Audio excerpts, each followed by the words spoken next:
Good morning and happy Sunday and happy Father's Day.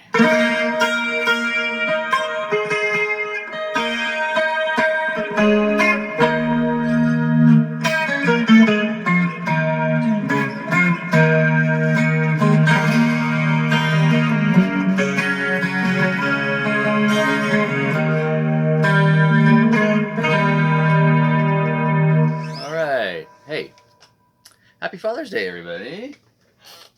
To all you mother fathers out there. Yes, happy Father's Day.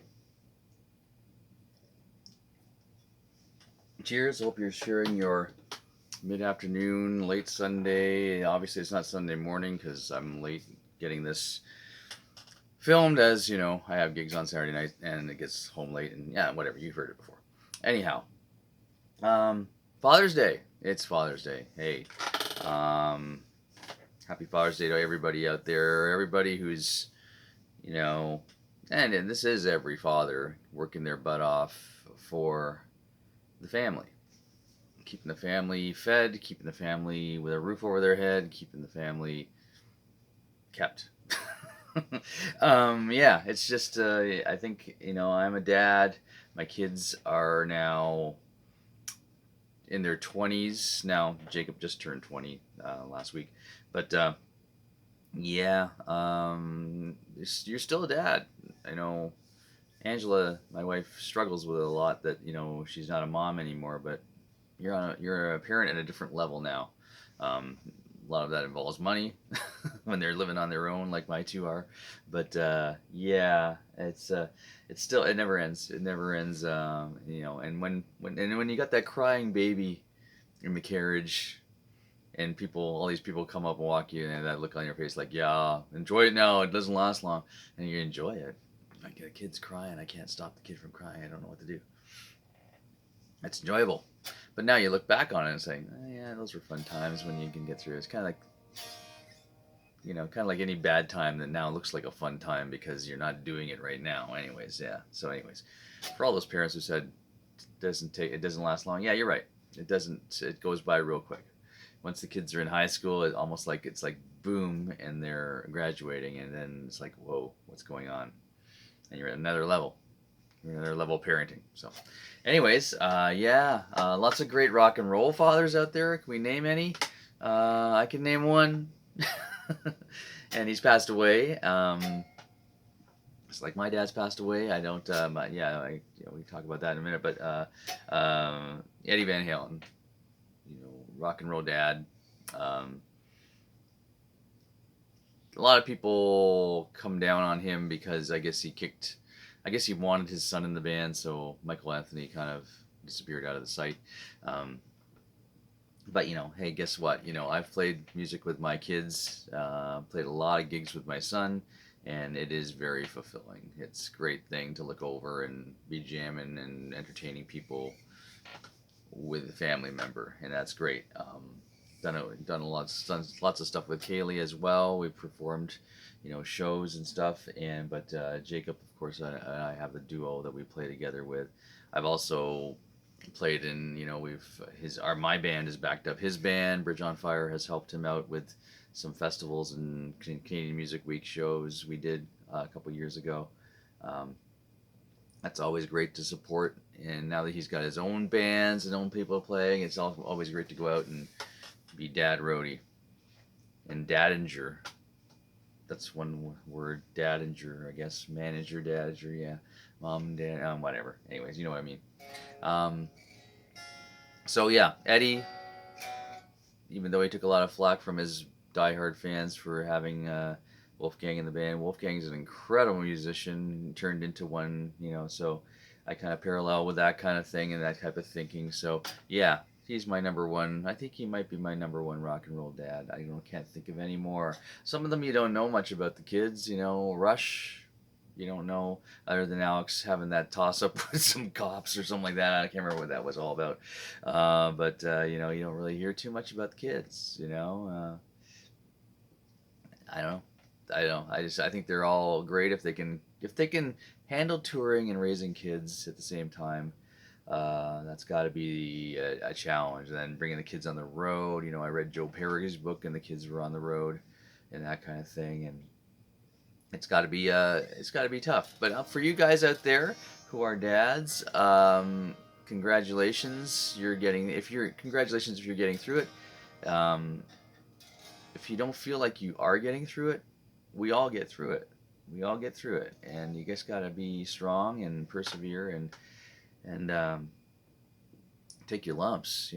I work a lot of hours, tons of hours for my family, and every hour is worth it. It is. It's worth it. So, anyways, cheers to all you dads out there, you fathers on Father's Day. It's all good. It's all great. My dad passed away when I was 19 years old, so didn't get to see a lot of great stuff like, weddings, grandkids, seeing me play. He only saw me at 19. He only saw me play a few times. Grateful that he did come out for those few times. My dad worked for CN. He was a diesel mechanic. He worked under the shadow of the tower, and the tower when the tower. Well, I guess when they started building Skydome, or Rogers Center as it's called now, his rail yard kind of got moved away, and he moved over to a different yard, and then sadly passed away soon after that. So I don't know if that was some kind of landmark event or whatever, but I watched the CN Tower being built. He used to bring me down, and we used to watch. I remember standing in his work parking lot watching the helicopter Olga take the crane mast off, and we did that kind of thing. And I was like one of the first people in the CN Tower because my dad worked for CN, so I was like the first 300 people that was in the CN Tower. I was there, and we used to look down, and we could see our car parked right across the street in Front Street, which you can't see anymore because there's buildings there now. That's how long ago that was. But yeah, he worked. But I was saying he was a diesel mechanic at CN, but he worked nights, midnights, for the entire time we were, his entire life, with me being a kid. So I always knew my dad is coming home in the morning when we were going to school, and then he'd take his nap in the afternoon. He'd wake up and he'd have dinner with us, and he'd go back for a nap, and then he'd get up around, I don't know, 10:30 or so at night, and take off to work, and then come, and then the whole thing started again. And that was our life at home. That was our life at home and I knew nothing else when my friends had their dads coming home at 5 o'clock. I didn't know what that life was. My life was my dad was already home, and then he was going to bed, and then he was going back to work again. But yeah, and that was just our routine. That was just our life routine, and it was okay. He spent some time with us, but it was yeah. It was another thing was when I was 18 years old, 17 or 18 years old, I saved up my money and bought a full Marshall stack. Actually, one of the Marshalls that is still here. Sometimes I turn the camera. I won't do it today, but I had a full Marshall stack in my bedroom, so I had to be pretty quiet because my dad slept from, I'm gonna say, 7:30 p.m. till about 10:30 p.m. was his power nap before he went to work. Drove down the highway. We lived in the west end of Toronto, so it wasn't too far for him to drive down to the tower. But anyways, cheers to if you have a dad, or yourself, if you have a similar work life. That was mine. My dad's work life. Sorry, not mine. Sorry. I never wanted to work midnights because I was a musician. I couldn't do it. And I didn't even finish that story. Coming all the way around, he couldn't see me play a lot because he was working midnights. There we go. I remember one gig we were running late and he had to leave. That was terrible, awful.